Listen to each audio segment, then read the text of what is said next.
बोले देखो भगवान शब्द भी बड़ा गंभीर शब्द है। ये भगवान शब्द केवल भगवान के लिए प्रयुक्त होता है। सूत जी कहते हैं ब्रह्मेति परमात्मेति भगवान इति शब्दते, उन्हीं को ब्रह्म कहा जाता है,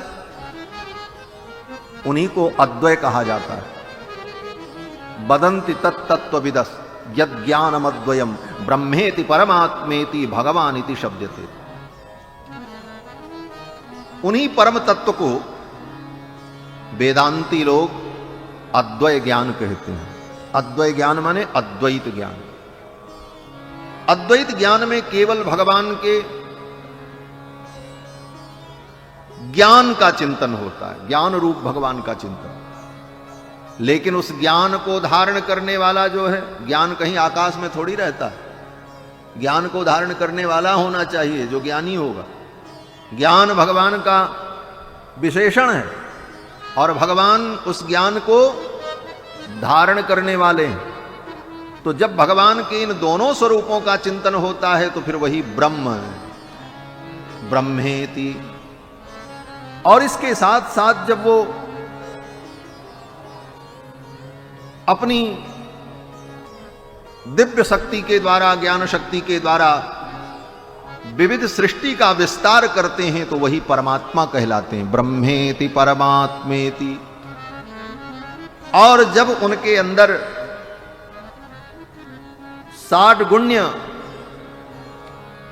प्रकाशित होने लगता है और वो भक्तवत्सल, करुणा वरुणालय, भक्त वांछा कल्पतरु बनकर अनंत अनंत जीवों का कल्याण करने के लिए उद्यत होते हैं, तब वो भगवान कहलाते हैं, तब उनको भगवान कह दिया जाता है। ब्रह्मेति परमात्मेति भगवान इति शब्दते।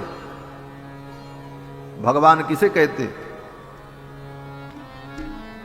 श्री विष्णु पुराण में पराशर महर्षि ने भगवान शब्द की बड़ी सुंदर व्याख्या की।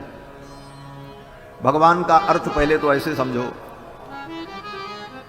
कि जैसे किसी के पास धन हो तो उसको कहते हैं धनवान, विद्या है तो विद्वान, ज्ञान है तो ज्ञानवान। उसी तरह ये शब्द है भगवान। जो भग संपन्न है, जिसके पास भग है, उसका नाम भगवान। अब भग क्या है?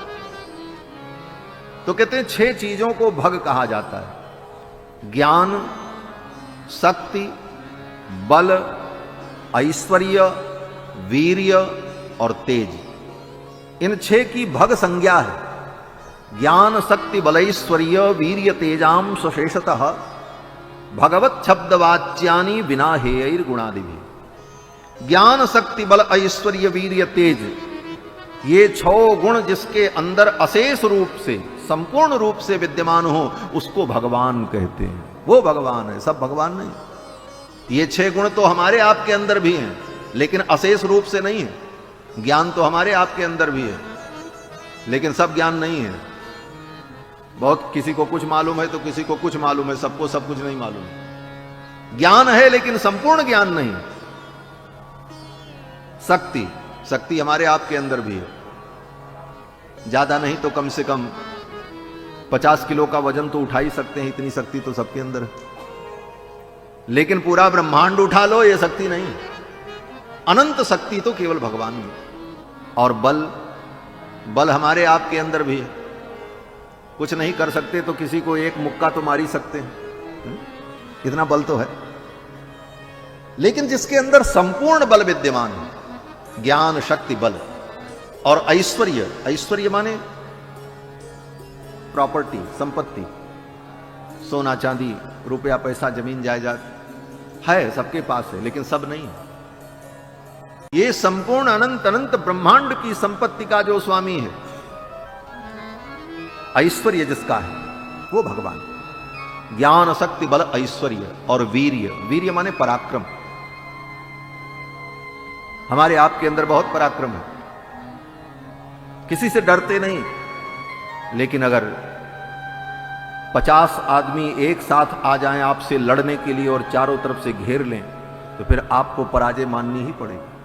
आपका पराक्रम काम नहीं करेगा।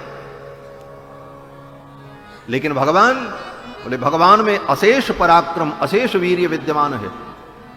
कृष्णावतार में भगवान जब रुक्मिणी जी का हरण करने के लिए गए तो 4 राष्ट्र की सेनाएं लगाई गई थी उनकी सुरक्षा में रुक्मिणी जी के, और अकेले भगवान पहुंचे और सबको चुनौती देते हुए रुक्मिणी जी को लेकर के भगवान चले आए। ये भगवान का वीर्य, ऐसा पराक्रम भगवान। ज्ञान शक्ति बल ऐश्वर्य वीर्य और तेज।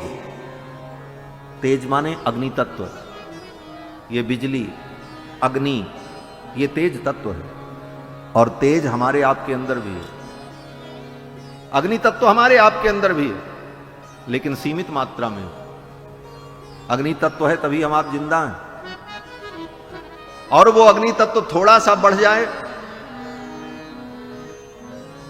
बुखार आता है तो क्या होता है, 104 डिग्री अगर हो जाए तब शरीर में आग लगने लगती, महाराज जलन होने लगती, भीगी हुई पानी की पट्टी रखनी पड़ती है सिर पर, क्या क्या करना पड़ता है। उससे ज्यादा तेज तत्व को हम ग्रहण नहीं कर सकते, उससे ज्यादा तेज शरीर में आ जाएगा तो शरीर ही जल जाएगा।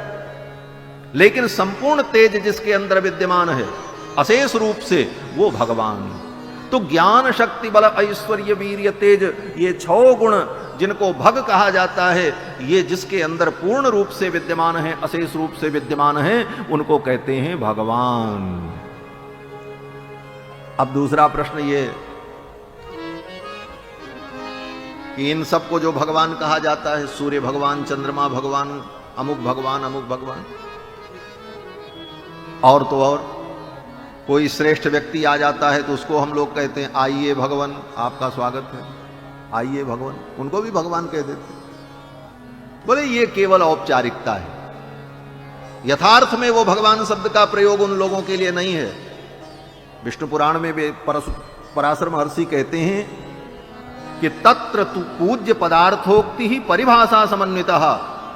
भगवान शब्द की जो परिभाषा है वो भगवान में ही घटित होती है, अन्यत्र ही उपचारतः।